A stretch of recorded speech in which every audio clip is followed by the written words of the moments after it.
बिस्मिल्लाहिर्रहमानिर्रहीम। अस्सलाम वालेकुम। आज हम बनाएंगे आलू सूजी के साथ बिल्कुल न्यू किस्म का नाश्ता।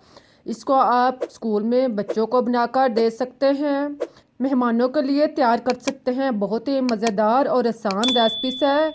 उम्मीद है कि आप लोगों को रेसिपीस पसंद आएगी। अगर रेसिपीस अच्छी लगे तो इसे लाइक, शेयर और सब्सक्राइब करना मत भूलिएगा। इसके लिए आप सूजी ने 1 कप, इसको आप छान कर अच्छी तरह साफ कर लें और फिर आप इसे बाउल में डाल लें। अब आप इसमें 1 कप पानी शामिल करें। पानी डालकर आप इसको अच्छी तरह मिक्स करें, चम्मच चलाएं और इसको आप अच्छी तरह पानी में भिगो दें। इसको अच्छी तरह मिक्स करने के बाद अब आप इसके ऊपर कोई प्लेट वगैरह रख कर इसे 10 मिनट के लिए एक साइड पर रख दें ताकि सूजी जो है वो नरम हो जाए। इतनी देर में आप 1 अदद उबला हुआ आलू लें।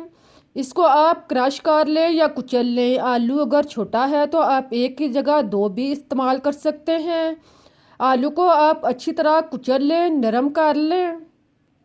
आलू को तैयार करने के बाद अब आप सूजी देखें, वो गल चुकी है, नरम हो चुकी है। अगर सूजी नरम हो जाए तो आप इसमें कुचला हुआ आलू डाल दें।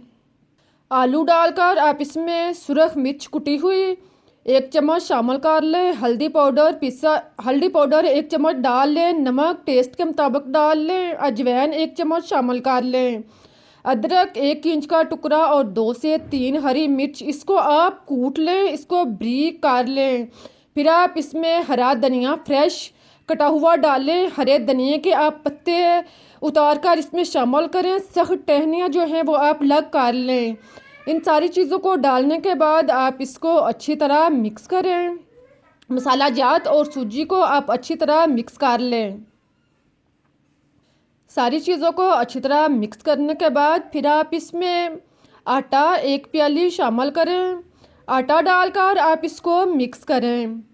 आटा डालकर आप इसको अच्छी तरह गूंदें, मिक्स करें। इस दौरान आपने पानी नहीं लगाना, इसी पानी में आटे को आपने अच्छी तरह जज़ब करना है। इसको गूंद के आप देख लें, अगर ज़रूरत महसूस हो तो आप आधी प्याली आटा और डाल सकते हैं। इसको आप नॉर्मल आटे की तरह तैयार कर लें। इसको गूंद कर आप 10 मिनट के लिए ढाँप कर रख दें। 10 मिनट के बाद आप दोबारा से ढक्कन ओपन करें। अब आप हाथों पे थोड़ा सा तेल लगाएं और फिर आप इसकी छोटी छोटी बाउल बना लें। देखें, थोड़ा सा अमेज़ा लें, इसको आप दोनों हाथों में घुमाकर छोटे से पेड़े तैयार कर लें। इसी तरह आप आम पेड़े की तरह लेकिन छोटा पेड़ा जो है वो आप तैयार करें।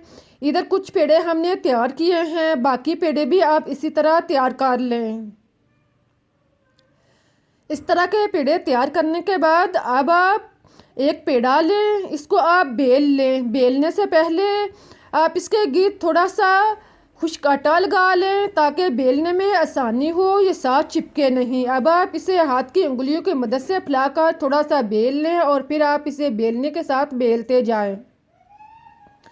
इसके आप नॉर्मल सी गोल सी रोटी तैयार कर लें। देखें, इस तरह की आप रोटी तैयार करें जो ज़्यादा पतली ना हो और ना ही ज़्यादा मोटी हो। इस तरह की नॉर्मल सी रोटी तैयार करें। इसको आप तैयार करने के बाद आप घी या ऑयल गरम करें। जब घी अच्छी तरह गर्म हो जाए, लेकिन घी को आपने ज़्यादा गर्म नहीं करना, थोड़ा सा गर्म करके आप रोटी को इसके अंदर डालते जाएं। आप देखेंगे कि जैसे आप रोटी को इसके अंदर डालते जाएंगे तो रोटी जो है वो थोड़ी देर के बाद फूलती जाएगी। जैसे जैसे घी जो है वो गर्म होता जाएगा, रोटी जो है वो फूलती जाएगी। जब रोटी फूल के ऊपर उठ जाए, तेल की सतह पे तैरने लगे, तो फिर आप इसको चम्मच के साथ हल्का हल्का दबाएं। अब जैसे जैसे इसको हरकत देंगे, दबाते जाएंगे, रोटी जो है वो फूलती जाएगी। इसी तरह आप इसको एहतियात से हरकत दें, लेकिन ख्याल रहे कि टूटे नहीं।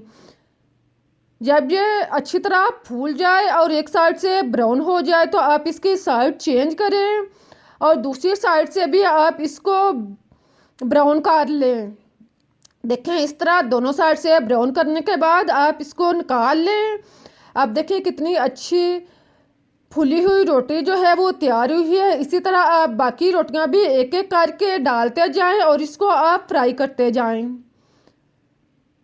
ख्याल रहे कि इस दौरान आपने चूल्हा जो है वो नॉर्मल रखना है, ज़्यादा तेज़ आंच पे आपने इसको फ्राई नहीं करना। अगर तेज़ आंच पे करेंगे तो रोटी जो है वो फूलेगी नहीं। इसको नॉर्मल आंच पे अच्छी तरह फ्राई करते जाएं और दबाते जाएं तो बहुत ही अच्छे और बेहतरीन स्नैक्स जो हैं वो तैयार होंगे। इसी तरह आप इसको तैयार करते जाएं। प्यारे प्यारे बहन भाइयों, आपको मेरी रेसिपीज कैसी लग रही हैं इसके बारे में अपनी राय का इजहार कमेंट्स में दें। अगर रेसिपीज पसंद आ रही हैं तो इसे लाइक करें, शेयर करें, चैनल को सब्सक्राइब करना मत भूलें। ये आप लोगों की तरफ से हमारे लिए इनाम होता है, हमारे लिए तोहफा होता है। इससे हमारे हौसले और हिम्मत में इजाफा होता है और हम आपको टाइम पर बेहतरीन रेसिपीज जो है वो फराहम कर सकते हैं। देखें, इस तरह आप सारी रोटियां जो हैं, सारे स्नैक्स जो हैं वो तैयार करें।